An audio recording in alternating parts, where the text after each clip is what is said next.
Bismillahirrahmanirrahim. Assalamualaikum warahmatullahi wabarakatuh. Al-Fatihah. A'udzubillahi minasyaitonir rajim. Bismillahirrahmanirrahim. Alhamdulillahirabbil alamin. Ar-Rahmanirrahim. Maliki yaumiddin. Iyyaka na'budu wa iyyaka nasta'in. Ihdinas siratal mustaqim. Shiratal ladzina an'amta 'alaihim ghairil maghdubi 'alaihim waladdallin. Allahumma shalli ala sayyidina Muhammad wa ala ali sayyidina Muhammad. Allahumma shalli ala sayyidina Muhammad wa ala ali sayyidina Muhammad. Allahumma shalli ala sayyidina Muhammad wa ala ali sayyidina Muhammad.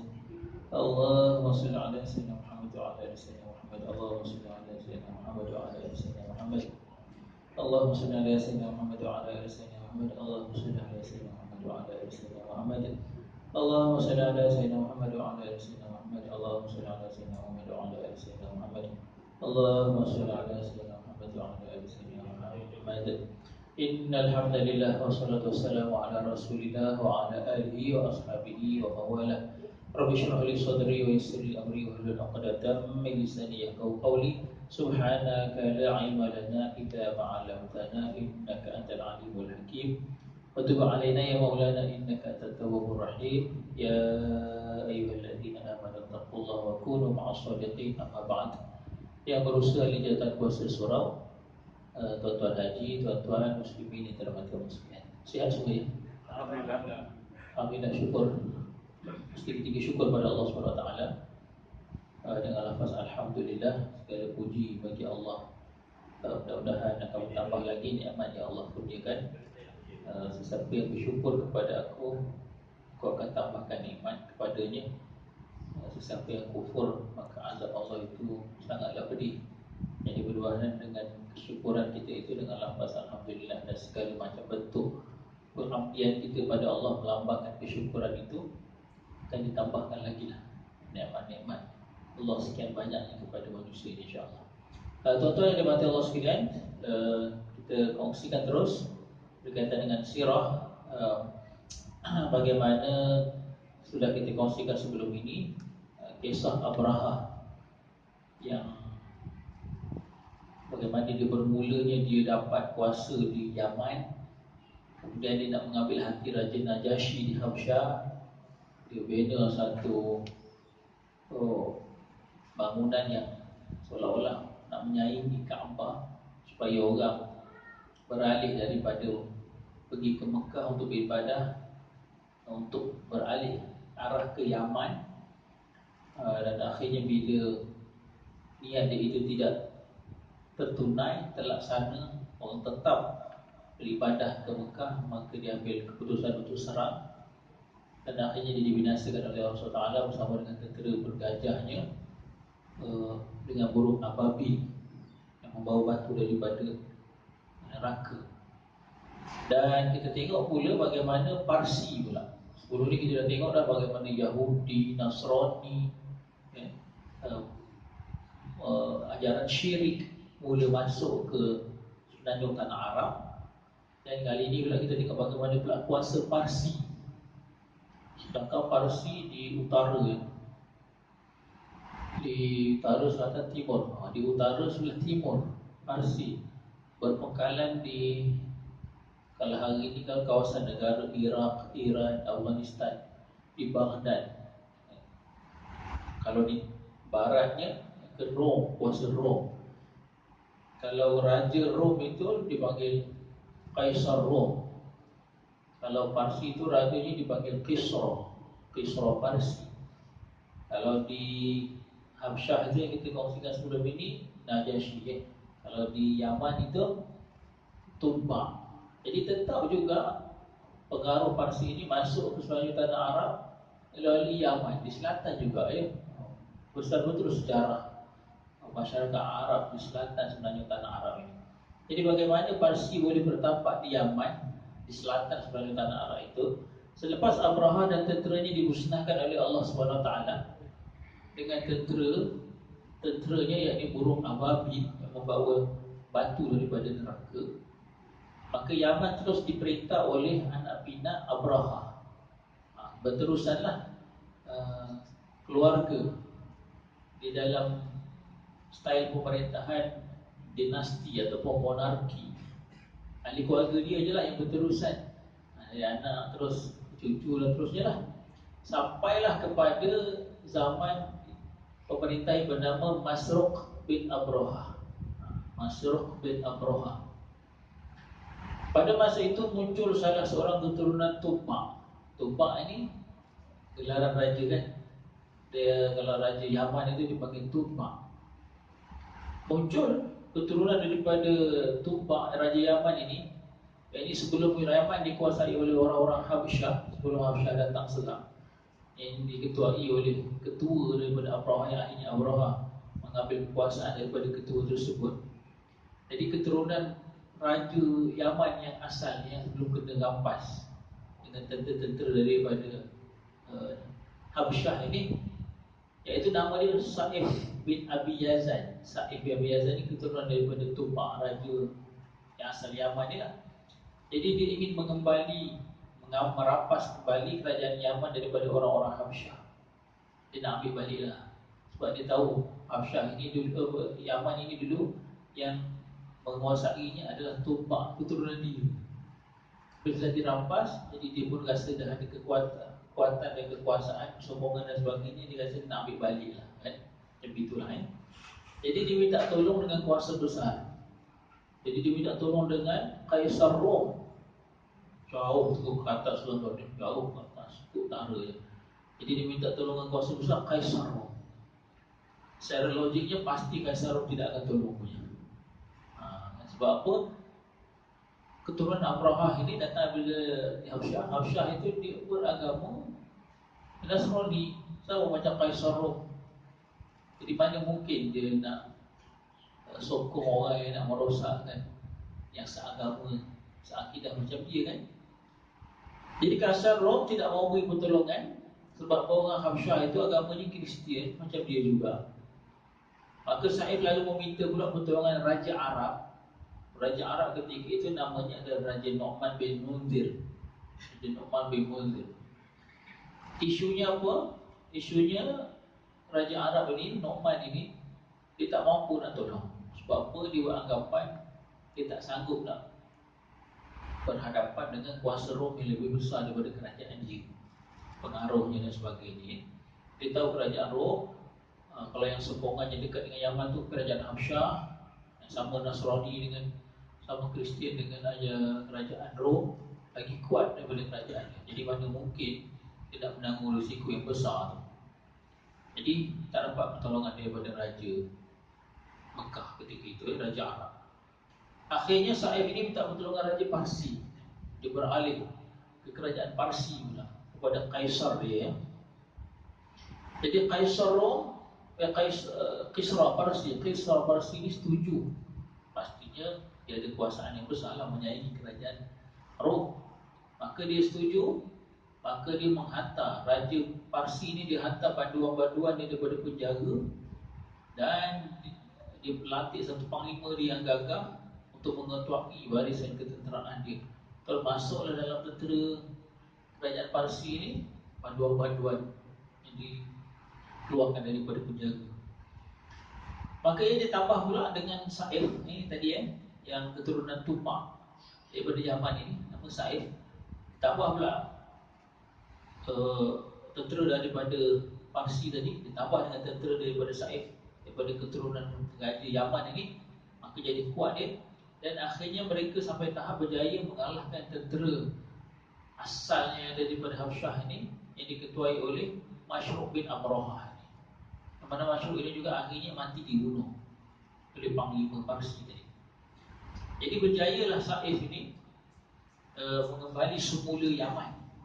Namun begitu, oleh kerana pertolongan besarnya daripada kerajaan Parsi, maka Kisra Parsi, Raja Parsi ini telah melantik panglima dia tadi sebagai ketua di Yaman. Jadi kalau kita berada di pihak Sa'if sendiri, rasa apa dia ni kan, aku minta tolong kau supaya aku dapat balik kekuasaan asal aku yang telah dirampas, tapi sekarang ni kau pula ambil alih. No point lah kan, tak ada point lah. Itu kena balik aku macam gitu kan. Raja Parsi ni telah melantik gubernur di Yaman yang bernama Mirzapad. Nama Mirzapad, lepas tu diganti pula pada Taibujan, dan akhir sekali bernama Bazan. Maksudnya lama juga lah ya. Lama juga Yaman itu diperintah oleh gubernur yang dilantik daripada Raja Parsi. Tak dapat balik kekuasaan mereka ya.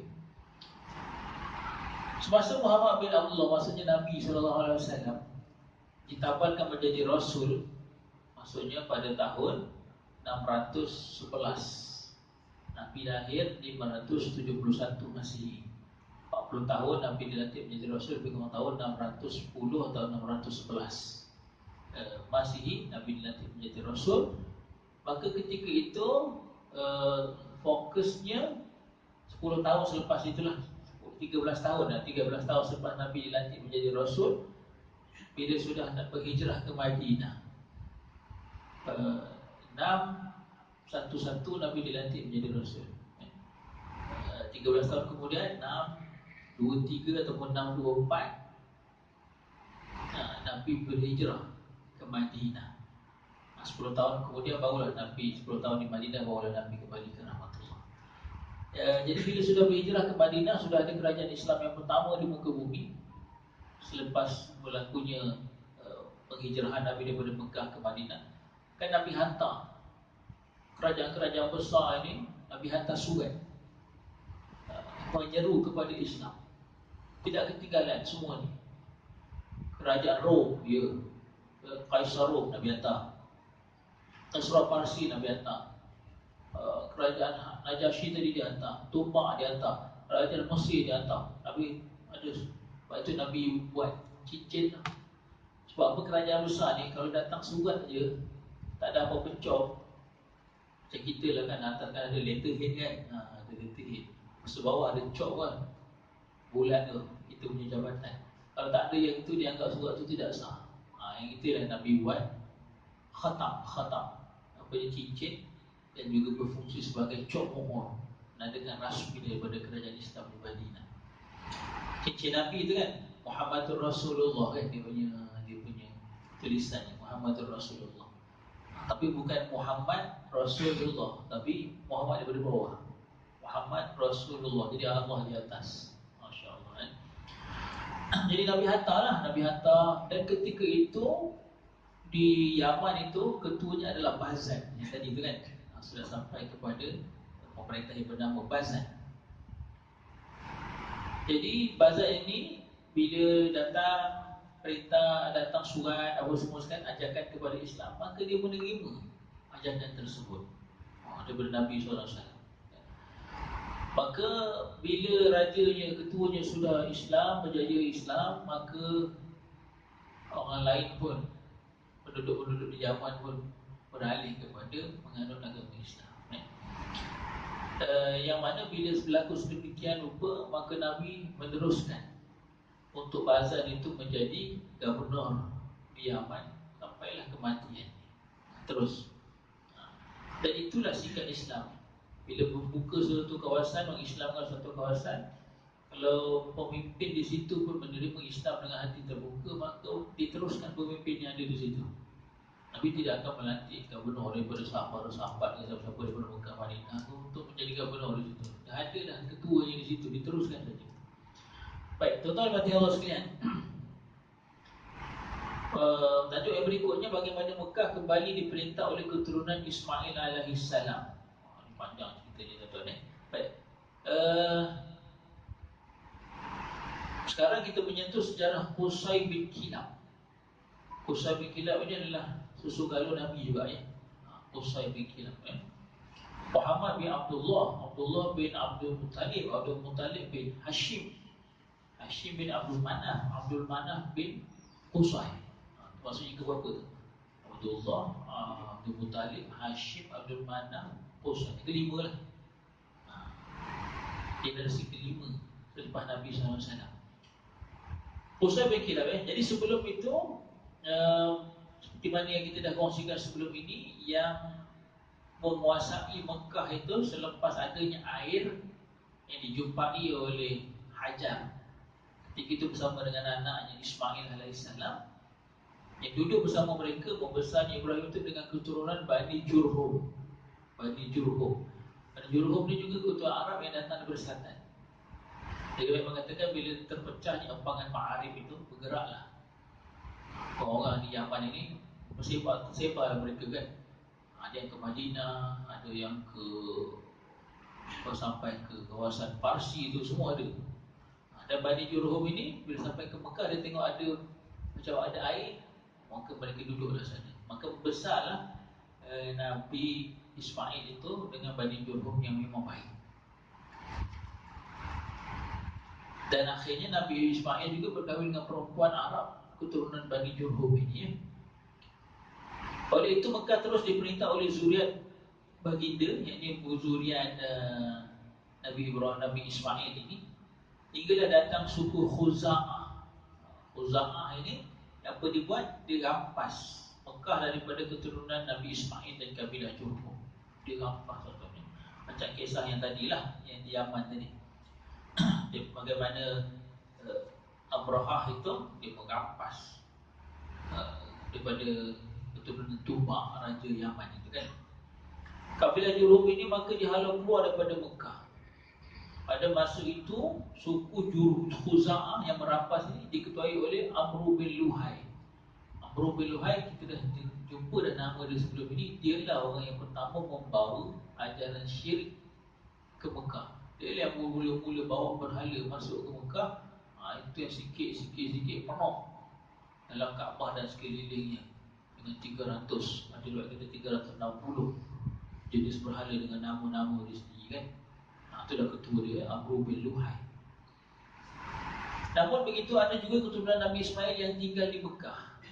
Maksudnya ada yang keluar daripada Mekah, Bani Jurhum ini, sebab apa dah kena halau. Namun begitu ada juga lah yang masih lagi tinggal di kawasan sekitar Mekah itu. Tapi tak ada apa-apa lah, duduk diam lah, tak ada kuasa apa-apa kan. Tengok aja pemerintahan yang dikuasai oleh Bani Khuza'ah. Keinginan mereka bagi menguasai Mekah itu tidak pernah padam. Maksudnya sentiasa ada semangat untuk nak ambil balik kekuasaan yang mereka ada asalnya di Mekah itu, telah dirampas oleh Bani Khuza'ah ini. Tapi tak cukup power kan? Tak cukup power. Tapi keinginan cerita asalnya kita yang menguasai sini terus diceritakan kepada anak-anak keturunan mereka supaya mereka tahu asal tempat ini kita punya, tapi telah dirampas berterusan. Berapa lama tuan-tuan? 500 tahun. 500 tahun ya. Bila cerita Malaysia ni pun macam tu lah juga ya. 15-11 jatuh kan. 15-11 Merdeka 1957, 400 tahun lebih. Panjang. Tapi proses untuk mengembalikannya tetap berjalan dari satu generasi ke satu generasi, terus diceritakan ya. Jadi ini 500 tahun. Sehingga datanglah Qusay bin Kilab.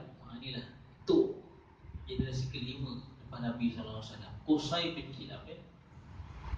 Yang mana Qusay ini pastinya daripada susu galur Nabi Ismail juga kan. Antara zuriat Ismail adalah Fihr ataupun Fahr. Tapi jadinya Fahara. Fihr ni kalau bin daripada Nabi bin dia yang ke-11. Yang ke-11 Fihr. Fihr ini yang gelaran yang diberikan nama dia Fihr, gelarannya Quraisy. Sebab dia suka, memang dia punya sikap kalau dia suka mengadun gandum ini kan, mengisar gandum ini untuk dia beri makan kepada orang. Jadi Quraisy itu maksudnya mengisar gandum, tak menunjukkan kemurahan hati dia dan kebaikan yang dia ada kan. Itu Fihr kan. Jadi Qusay ni adalah salah satu benda keturunan Fihr. Pastinya lah daripada Fihr tu nanti ke bawah, sampai Qusay ke bawah lagi sampai Muhammad SAW. Jadi Qusay ketika itu pastinya adalah seorang bangsawan Mekah. Allah berikan kepada dia kekuatan dan kekayaan. Tapi ketika itu Mekah masih lagi dikuasai pastinya oleh Bani Khuza'ah. Cuma Qusay ini dia keturunan susu galur daripada Nabi Ismail, pastinya dia berketurunan Jurhum lah, ada kaitan dengan yang keturunan asal yang menguasai Mekah itu kan. Akhirnya Qusay ini berjaya mengahwini anak perempuan Hulail. Hulail adalah ketua Mekah ketika itu, yang mana dia juga adalah menjadi ketua daripada Bani Khuza'ah, keturunan yang merampas kerajaan Mekah daripada tok nenek dia dulu kan. Selepas Hulail ini meninggal, mati, Qusay ingin mengembalikan Mekah kepada keturunan dia lah, keturunan Ismail. Dengan itu dia mengisytiharkan dirinya sebagai ketua Mekah. Besar pengaruh dia ketika itu kan. Bukan saja dia kaya, berpengaruh, kahwin pula, menantu pula kepada ketua Mekah daripada Bani Khuza'ah ini. Jadi dia sendiri isytihar diri dia sebagai ketua Mekah. Oleh itu berlakulah peperangan di antara orang Quraisy, keturunan dia, yang diketuai oleh dia sendiri, Qusay, dengan penduduk asal, iaitu penduduk asal Mekah, dengan suku Khuza'ah ini. Sebab apa suku Khuza'ah ini merasa mereka juga berhak dengan Mekah, sebab telah memerintah dalam tempoh masa yang panjang betul, 500 tahun. 500 tahun. Tapi apa berlaku tuan-tuan? Maksudnya Qusay dan keturunannya sudah ada power juga ketika itu kan. Tak dapat memenang ni. Tak dapat memenang. Yang mana peperangan itu tidak berkesudahan. Maksudnya berterusan juga. Sebab apa? Tak ada yang kuasa, yang dominan ketika itu. Jadi akhirnya kedua-dua pihak bersetuju, pihak Qusay dengan pihak Bani Khuza'ah ini setuju untuk mencari hakim nak selesaikan masalah. Maka mereka memilih salah seorang hakim, iaitu orang yang bijaksana di kalangan bangsa Arab. Kedua belah pihak bersetuju untuk melantik seorang hakim yang bernama Ya'mur bin Auf.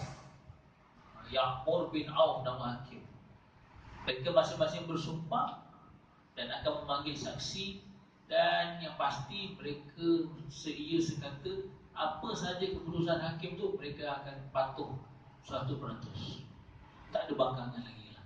Kalau hakim sudah buat keputusannya A, maka kedua-dua pihak daripada Bani Khuza'ah dengan Bani Jurhum ini, yang keturunan Nabi ini, akan terima pandangan daripada hakim tersebut.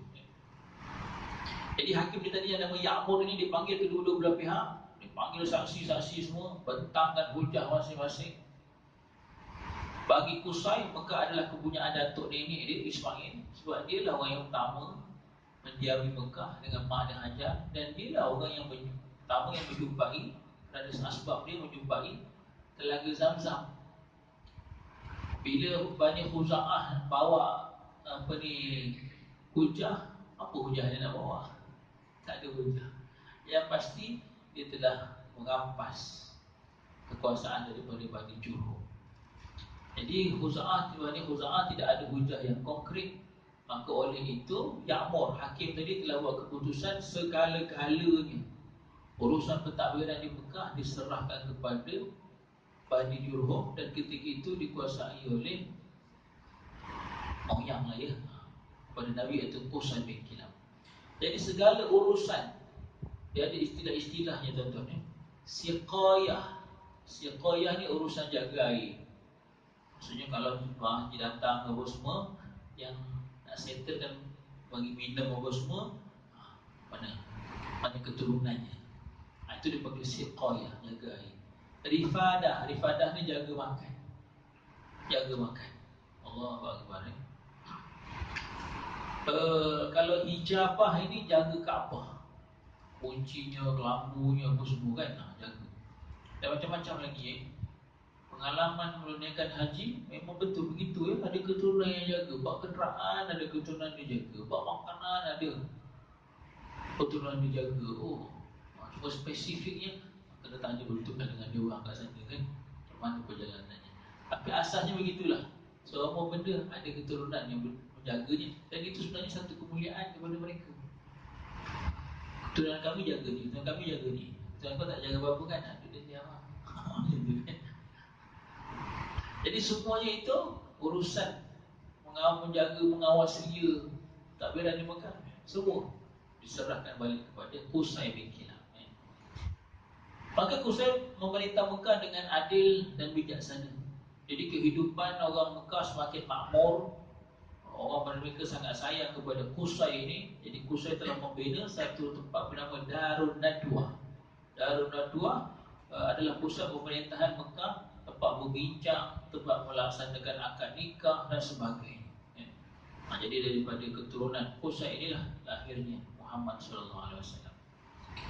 Maka setelah selesai, selepas kematian Qusay bin Kilab ini, semua kemuliaan Quraisy, iaitu yang tadi tu, yang menjaga tadi tu kan, Rifadah jaga makan, Siqayah jaga air, Ijabah ataupun Sidanah itu jaga Kaabah itu sendiri kan, Darun Nadwah tempat yang diasaskan oleh Qusay tadi, urusan pentadbiran, pusat komunikasi, kalau kita hari ini disebut sebagai one stop center, berpusat dekat situ. Sebab masa tu perlu lagi Islam datang ada masjid kan sebagai pusat. Maka semua diwariskan kepada anak sulung kepada Qusay, iaitu Abdul Dar, nama dia Abdul Dar. Selepas kematian Abdul Dar, dibagi pula kepada anak-anak Qusay yang lain dan anak-anak Abdul Dar, sampailah kepada Abdul Muttalib.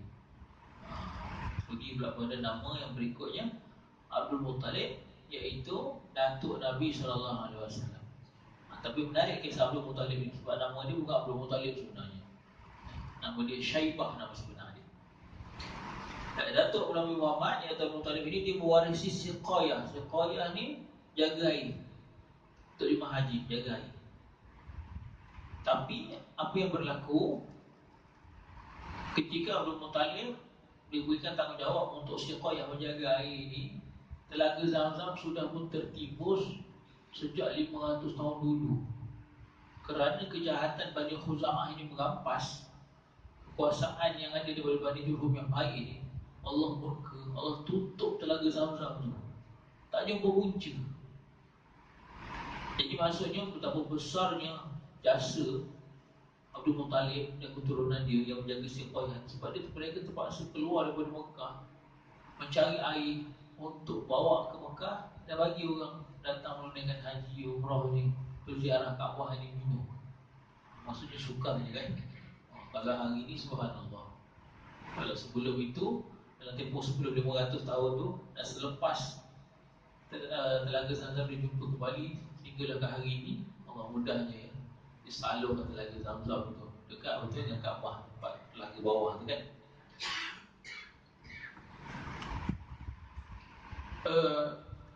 Jadi Zamzam itu sebab apa? Sebab sudah hilang dalam tempoh 500 tahun, bila mana Amr bin Luhai itu sudah mula membawa masuk syirik, ini berhala ke Mekah. Jadi Abdul Muttalib dan keturunan dia terpaksa mengambil air daripada luar Mekah untuk bagi kepada jemaah haji.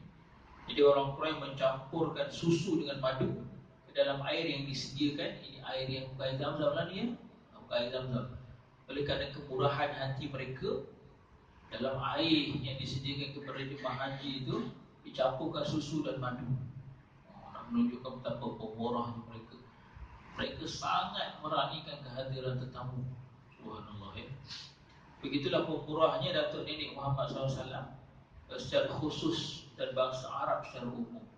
Sebab itu salah satu benda baik Arab Jahiliyah ni, walaupun mereka disebut sebagai masyarakat Arab Jahiliyah sebelum keberutusan Nabi, tapi mereka memiliki beberapa sifat yang mulia.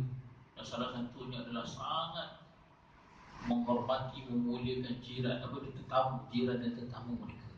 Mana tetamu ni sungguh luar biasa mereka layan ya. Baik tuan-tuan yang dirahmati Allah sekalian, bagaimana Abdul Muttalib ini dia yang menjumpai semula Telaga Zamzam ini. Allah bagi kemuliaan kepada dia. Daripada kalangan anak Qusay bin Kilab adanya Abdul Manaf, Abdul Manaf, Hashim bin Abdul Manaf bin Qusay. Jadi salah satu daripada anak Qusay itu adalah Abdul Manaf ya. Anak Abdul Manaf pula Hashim. Hashim. Dan di antara anak Hashim pula ada nama Syaibah. Syaibah ni lah nama asal Abdul Muttalib tuan-tuan. Hashim keturunan Muhammad bin Abdullah bin Abdul Muttalib bin Hashim bin Hashim.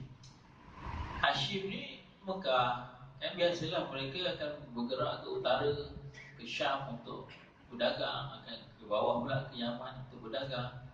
Jadi bila dia sebelum sampai ke Syam, lalu Madinah, punya dia ada isteri kat Madinah. Dia isteri kat Madinah. Jadi yang di Mekah pun ada, di Madinah pun ada. Wah, Hashim ini pun meninggalnya pun awal juga. Meninggalnya awal juga. Adik-beradik Hashim namanya Muttalib. Adik-beradik Hashim, anak Abdul Manaf ini. Hashim ada anak lagi nama Muttalib. Jadi Muttalib bila dapat khabar saudara dia, saya tak pastilah mana satu yang abang, mana satu adik. Tapi saudara dia lah katakan, saudara dia tahu Hashim ini ada isteri di Madinah. Maka dia pergi cari jumpa. Ada anak dia nama Syaibah. Ada riwayat Syaibah ni kalau ke bahasa Melayu maksudnya uban.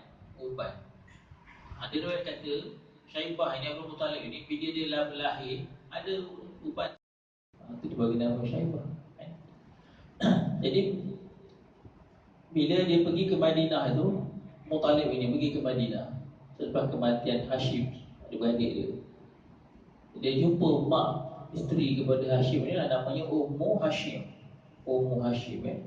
Maksudnya isteri kepada Hashim ni seorang bangsawan yang tinggal di kawasan Madinah, itu di luar daripada Mekah. Dan Hashim ketika bapaknya meninggal, dia masih lagi kecil lagi. Syaibah ni ketika bapaknya Hashim meninggal, dia masih lagi kecil. Jadi dibesarkan oleh ibu dia. Maka Muttalib ini minta kepada mak dia supaya nak bawa Syaibah. Dia nampak dah karakter Syaibah ni, boleh kecil lagi dah nampak luar biasa budak ni. Dia dah nampak dah. Jadi dia minta izin kepada Ummu Hashim ni supaya bawa anak saudara dia nama Syaibah ni pergi ke Mekah. Asalnya mak Syaibah ni Abdul Muttalib ni, nama dia Syaibah, nama asalnya Syaibah. Dia tak mau bagi. Tapi bila dia desak, dia kata dia ni keteruk. Bapaknya Hashim, pemerintah di Mekah. Dia dah susu galuh dia kan, jadi dia ni pun boleh mewarisi bapa dia nanti dan sebagainya. Jadi alasan tu kuat. Maka akhirnya Ummu Hashim ni mak kepada Syaibah ni, dia kata apa, kalau begitulah keadaannya, aku tak boleh bagi jawapan. Kau tanyalah Syaibah ni sendiri, dia nak terus tinggal bersama aku ataupun ikut kau balik ke Mekah. Diserahkan keputusan macam tu, tuan-tuan. Kisah ini teringatlah saya pada kisah Zaid bin Harithah, anak angkat Nabi SAW itu kan. Anak angkat Nabi. Boleh ke saya menyindir sikit cerita Zaid bin Harithah ni? Datang mana Zaid bin Harithah ni kan? Zaid bin Harithah ini dia asalnya muda lagi, duduk di satu kawasan kampung. Jadi kampung dia kena serang. Jadi dia antara orang yang kena tawar dan kena jual. Jadi hamba jual. Suatu hari anak saudara kepada Khadijah, istilah dia pertama tu kan, dia pergi berniaga. Mak saudaranya kan bisnes woman, jadi anak saudaranya pun bisnes juga. Dia berniaga. Bila sampai ke tempat tu, orang banyak jual hamba, dia beli hamba. Banyak dia beli hamba. Termasuklah ketika itu Zaid bin Harithah umurnya dalam bawah daripada 12 tahun umurnya. Kecil lagi. Kalau kita sekolah rendah lagi budak. Dia beli, dia bawa balik Mekah. Bawa balik Mekah, dia jumpa mak saudara dia Khadijah. Makcik, mai datang rumah aku. Aku beli banyak hamba. Kau pilih mana kau nak, kau ambil. Jadi Khadijah bila tengok hamba-hambanya, dia tertarik dengan budak ni tadi, Zaid ni. Jadi dia ambil, dia menjagalah Zaid tu. Zaid jadi khadam, dia membantu dia kan. Dia sayang kat Zaid ni. Itu yang bila dia berkahwin dengan Nabi masa umur dia 40, Nabi umur 25. Antara benda yang dia sayang tu Zaid ni tadi, khadam dia ni. Khadam itu dia hadiah kepada Nabi SAW. Jadi Zaid membesar dengan Nabi kan? Tapi masa tu umur 25, Nabi umur 40 boleh nanti menjadi Rasul kan. Bapa Zaid ni tak putus asa, sentiasa mencari mana anak dia ni pergi, hilang ke mana anak ni. Satu hari orang tempat dia yang pergi buat haji ke Mekah, dia perasan kelibat Zaid ni. Dan dari duduk di Mekah kan, dia nampak kelibat Zaid. Bila dia risik-risik, Zaid ni rupanya duduk dengan Muhammad bin Abdullah. Jadi bila orang kampung bapa Zaid ni balik sana, dia beritahu lah bapa ni Harithah ni, Tahu anak kat mana? Kat mana? Kat Mekah. Dia ada bersama dengan Muhammad bin Abdullah. Itu yang dia pergi. Dia kumpul kata sebanyaknya. Dia bawa pergi Mekah, nak tebus berarti anak dia. Bila sampai ke sana kan, dia buat pengakuan depan Nabi Muhammad bahawa itu ada anak dia, dan anak dia pun kenal lah, itulah bapak dia kan. Mana boleh terputus. Tapi itulah, akhirnya Nabi buat keputusan macam mana. Tapi kalau Nabi kata, ya aku tak benar bagi, aku tak izin, budak ini bukan untuk ditebus, boleh tak? Boleh. Dan tuan dia Nabi kan. Zaid dengan hamba. Tapi akhirnya Nabi buat satu keputusan yang Harithah pun tak percaya. Bapa Zaid ni, dia kata apa? Aku serahkan sepenuhnya kepada Zaid untuk buat keputusan. Ya, dia buat keputusan. Dia nak duduk terus bersama aku ataupun nak kembali kepada bapa dia, Harithah. Balik lah, tak ada hal. Kau kebebaskan dia terus. Allah, kejut dia Harithah ni. Tapi Zaid kata apa? Aku nampak satu karakter yang sangat luar biasa kepada saya bernama Muhammad ini. Cuma aku tak boleh nak tenggang lah sekarang ni apa dia. Tapi dia ni memang istimewa sangat. Betul lah tu kan. Dia boleh nampak nak aura bakal terlantiknya Muhammad sebagai Rasul, manusia paling mulia dalam kehidupan sejarah para agama manusia. Subhanallah. Dan dia buat keputusan dia nak tinggal terus bersama dengan Muhammad. Nabi Muhammad atas rasa tanggungjawab dia, rasa dia sungguh-sungguh jaga Zaid, bukan main-main. Itu yang dia tukar nama tu sebagai rasa betul-betulnya dia akan jadikan Zaid ini sebagai orang bawah jagaan dia, dan dia akan pelihara Zaid ini dengan sempurna. Itu yang dia tukar nama Zaid bin Muhammad tu. Jadi bila bapa dia dengar, oh betul lah, bawa betul-betul jadikan anak aku macam anak dia.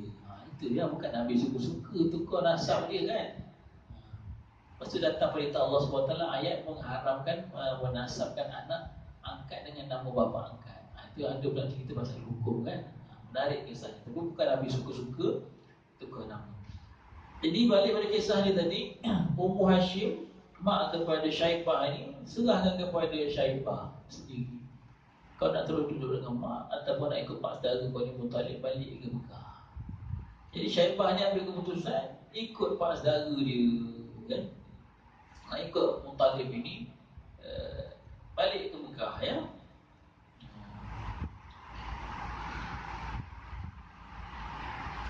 Akhirnya si ibu meminta supaya diserah pilihan kepada Syaibah. Itulah dia, Syaibah memilih untuk ikut bapa saudaranya balik ke Mekah. Maka dalam perjalanan balik itu, macam biasalah, Muttalib ni menunggang kenderaan dia, binatang tunggangan dia. Syaibah duduk belakang. Bila sampai ke Mekah, bila orang tengok, orang ingatkan Muttalib ni bawa balik hamba baru. Itu dia panggil, orang panggil Abdul Muttalib tu. Abdul Muttalib, hamba kepada Muttalib, tak saudara dia kan. Jadi itulah mulai daripada itu tergelarlah dia, terpopular lah Syaibah ini dengan nama Abdul Muttalib, hamba kepada Muttalib. Bukan nama dia Abdul Muttalib kan. Selepas berkahwin, Abdul Muttalib mendapat anak sulung lelaki yang bernama Harith. Abdul Muttalib ni ramai anak dia tuan-tuan ya. Ada riwayat kata anak lelaki dia 10, anak perempuan dia 16. Ada riwayat kata anak lelaki dia 11. Ada riwayat kata anak lelaki dia 13. Bukan sekadar 10, tapi mencecah ke 13 orang. Selepas berkahwin, Abdul Muttalib dapat anak sulung lelaki diberi nama Harith. Harith nama anak lelaki. Bila dewasa, Abdul Muttalib mendapat mimpi pelik. Menurut laporan daripada Ibnu Ishaq. Ibnu Ishaq ni salah seorang penulis sirah yang terawal lah. Ada buku dia, Sirah Ibnu Ishaq. Dia kata, Abdul Muttalib ini mimpi ada orang yang datang menyeru dia dengan menyuruhnya menggali At-Tibah. Mimpi malam pertama itu, orang tu beritahu kepada Abdul Muttalib, kau galilah At-Tibah. Jadi dia tanya kepada suara tu, apa tu At-Tibah? Betul suara tu pun hilang tanpa memberi jawapan. Dia pun apa benda ni kan. Okeylah, mainan tidur dapat mimpi ni. Malam kedua dia mimpi lagi, datang lagi suara dia suruh menggali Barrah. Yang pertama, galilah Antibah. Yang kedua, galilah Barrah. Bila dia tanya Barrah tu apa, hilang suara tu. Sama macam malam pertama punya cerita. Jadi, dah rasa pelik dah. Ini mesti ada something kan. Ada sesuatu yang nak diberitahu kepada dia. Malam ketiga dia mimpi lagi, suara tu kata galilah Matmunah. Antibah, Barrah, Matmunah yang malam ketiga. Galilah Matmunah.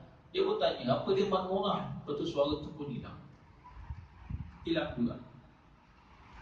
Bila malam keempat, orang tu sebut, yang suara tu sebut, galilah Zamzam. Oh, rupanya telaga Zamzam. Nak menoleh kepada telaga Zamzam yang sudah tertimbus 500 tahun. Jadi dia tanya, di manakah Zamzam itu? Tapi kali ini suara tu tak hilang. 3 malam tu lepas dia tanya ni hilang kan, mana Zamzam tu? Tapi kali ini suara tu terus respon. Dia kata apa? Dia tidak akan kering selama-lamanya dan tidak akan berkurang. Betul tuan-tuan? Sampai hari ini orang buat kajian dah, mana kering air Zamzam kan? Ada je. Macam pelik je kan. Subhanallah. Padahal bukan besar sangat pun sumurnya tu, tapi sentiasa ada dan tidak akan berkurang. Dia akan memberi minum kepada para jemaah haji tetamu Allah, Duyufur Rahman kan? Duyufur Rahman, tetamu Allah yang Maha Pemurah.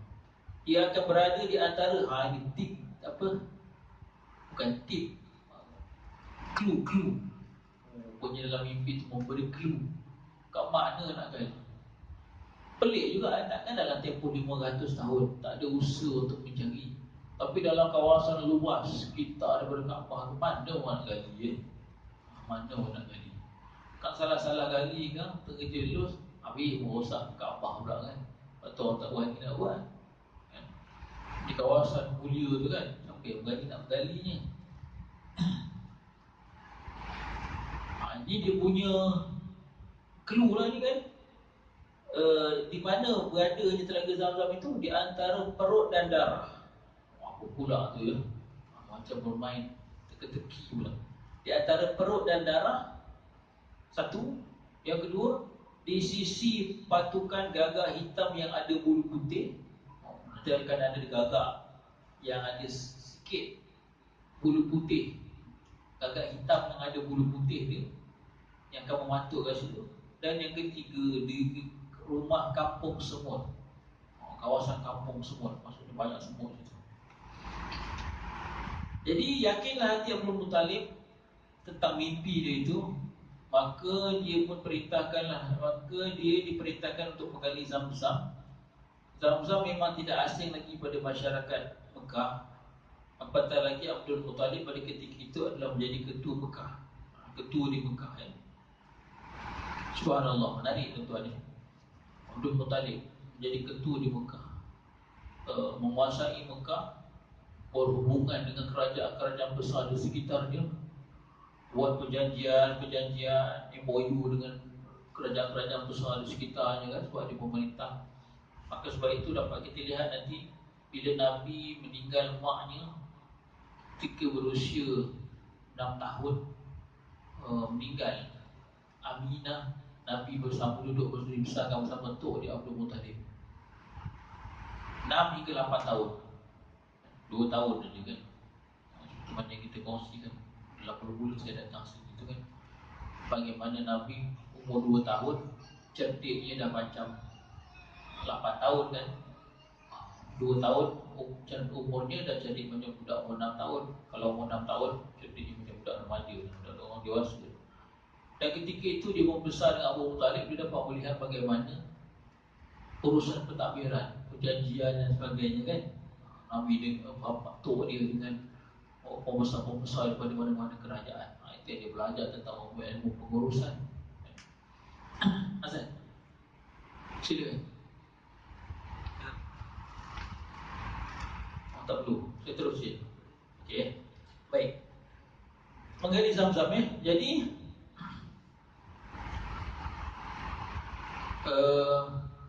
memang orang Mekah ni tahu dah sejarah dia, tapi itulah sejarah yang lampau. Dah 500 tahun mereka tak berjumpa dengan sumber air ni kan. Pastinya pada pandangan mereka tidak masuk akal lah. Nak gali kat mana? Kau keliling, kau nak digali semua. Masuk ke dalaman macam mana, nak cari macam mana. Bukan ada teknologi lagi begitu nak cari benda-benda yang di bawah ni kan.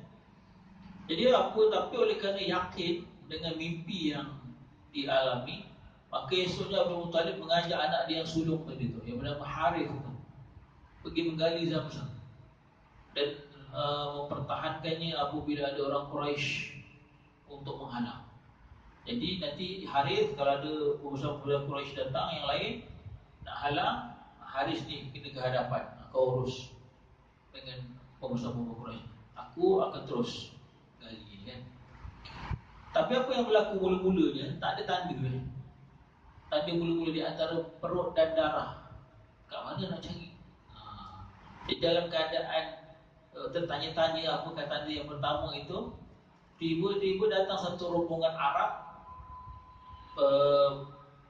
dekat kawasan Kaabah itu. Dia sembelih lembu, dia menyembelih lembu dekat dengan berhala Isaf. Cerita Isaf ni kita dah jumpa sebelum ini. Berhala yang bernama Isaf dengan Nailah, lelaki perempuan ni kan, yang akhirnya berubah menjadi batu yang disembah oleh masyarakat Arab ketika ini, yang mana kedua-duanya telah melakukan hubungan terlarang, hubungan zina, berhampiran dengan kawasan Kaabah tu kan. Jadi datang rombongan ni sembelih lembu kat situ. Jadi tempat sembelih lembu tu darah lah kan, kecil darah di kawasan darah tu. Rupanya lembu ni bangun dalam keadaan menuju penghujung kehidupannya. Dia bangun, dia bergerak, jatuh ke tempat lain, tergolek tempat lain.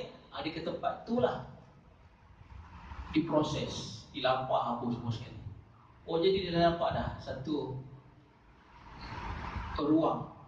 Maksudnya daripada darah tadi dengan diproses kat situ, perutnya keluar kan, perut lembu. Maksudnya antara jarak tu lah. Kalau sana darahnya, sana diprosesnya, sana dilampahnya, itu perut. Sebab apa? Mimpi pertamanya, clue pertamanya di antara perut dan darah. Maksudnya daripada perut tadi dengan darah tu lah. Okey, kawasan tu lah. Tapi masih lagi luas, mana nak cari? Dalam tengah dia memikir-mikir mencari mana, mengagak-agak, datang burung tadi.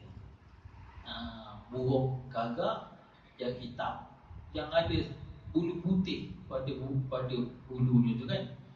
Maka dia pergi kat situ, dia patuk-patuk kan. Burung dia patuk-patuk kawasan yang ada tu lah, kesan darah ke, kesan yang dilampah dan sebagainya tadi tu, dia ambil. Dan bila dia tengok, dekat kawasan yang dipatuk-patuk itu ada yang kawasan semut tadi, kampung semut. Maka dia berpandangan kat sinilah tempatnya untuk dia menggali. Maka dia pun mulalah menggalinya kan. Dan pastinya orang Quraisy ini marahlah, apa buat kat sini, dia nak menggali dan sebagainya. Yang itu anak dia lah, Al-Harith tadi tu, Harith yang menangani kan.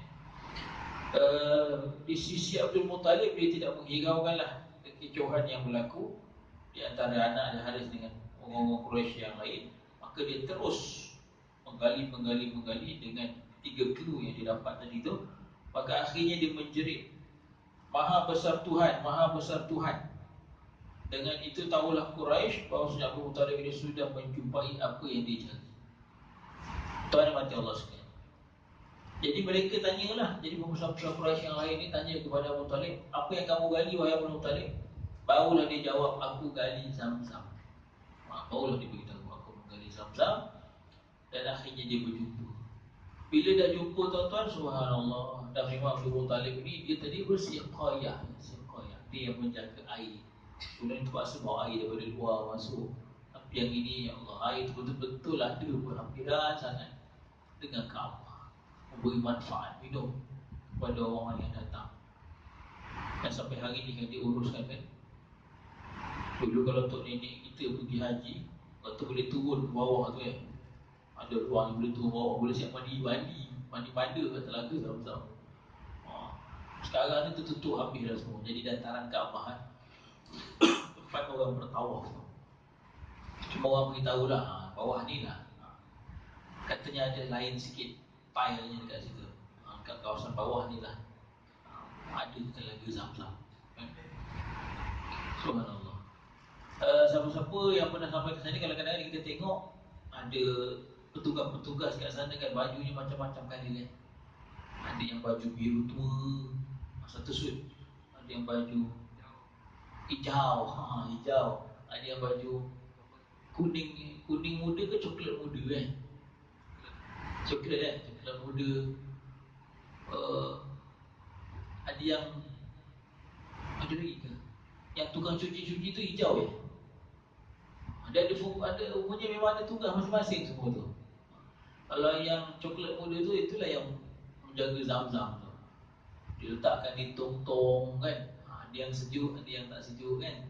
Kalau yang hijau tu yang tukang cuci. Nanti kalau sampai masanya, datang satu grup, cuci style betul lah cara dia mencuci kan. Kalau yang biru tua tu, tu jaga ni. Segala elektrik, apa-apa elektrik di kawasan haram, majlis haram tu, memang ada tugas dia. Dan dia ada shift tu, ada asrama mereka kan. Saya pernah bersembang dengan seorang baju biru tu saya tahu tu. Pokoknya dia technician ni, yang jaga elektrik apa semua kan. Berapa gaji awak? 2,000 lebih Riyal, orang Indonesia. Saya kata lah, saya tak nampak lah ada pekerja-pekerja sini yang orang Malaysia. Saya tanya kan. Lepas tu dia kata, orang Malaysia mana boleh kerja yang begini. Yang kira macam buruh kan, tak boleh. Kenapa? Malaysia dia agak negara Islam yang kaya. Maksudnya tak layak rakyatnya bekerja untuk jadi bertugas macam gitu. Tapi kalau yang kita tahu yang jam besar tu kan, engineer Malaysia kan, maksudnya untuk kelas A punya kerja, tak ada masalah. Yang kerja tu tak boleh. Ya ke, saya kata, begitu ya, ada dia punya cerita ni kan. Rezeki awak lah yang tak tahu dapat buat haji dah sini, insyaAllah tahu nak pergi haji. Subhanallah ya. Jadi itulah kisahnya. Jadi panjang lagi lah tuan-tuan ya, dalam cerita yang tadi itu berkaitan dengan bagaimana nanti bila Abdul Muttalib dah jumpa telaga Zam-Zam, akhirnya timbul pula rasa ketamakan di kalangan orang Arab Quraisy yang lain. Dia pun nak argue, dia pun nak kata juga mereka pun ada berhak juga kepada telaga Zam-Zam. Bukan Abdul Muttalib saja orang seorang saja yang berhak, kami pun berhak juga. Ialah tuan-tuan ni, benda yang sangat besar manfaatnya. Orang berebut juga kan. Apa dia? Simpan cerita itu untuk 2 minggu mendatang, insya-Allah. Segala yang baik daripada Allah. Dan macam mana nanti kesudahannya, ialah memang Abdul Muttalib yang akan bertanggungjawab dengan telaga Zam-Zam itu. Tapi macam mana menenangkan hati semua pihak, nak menenangkan hati semua pihak.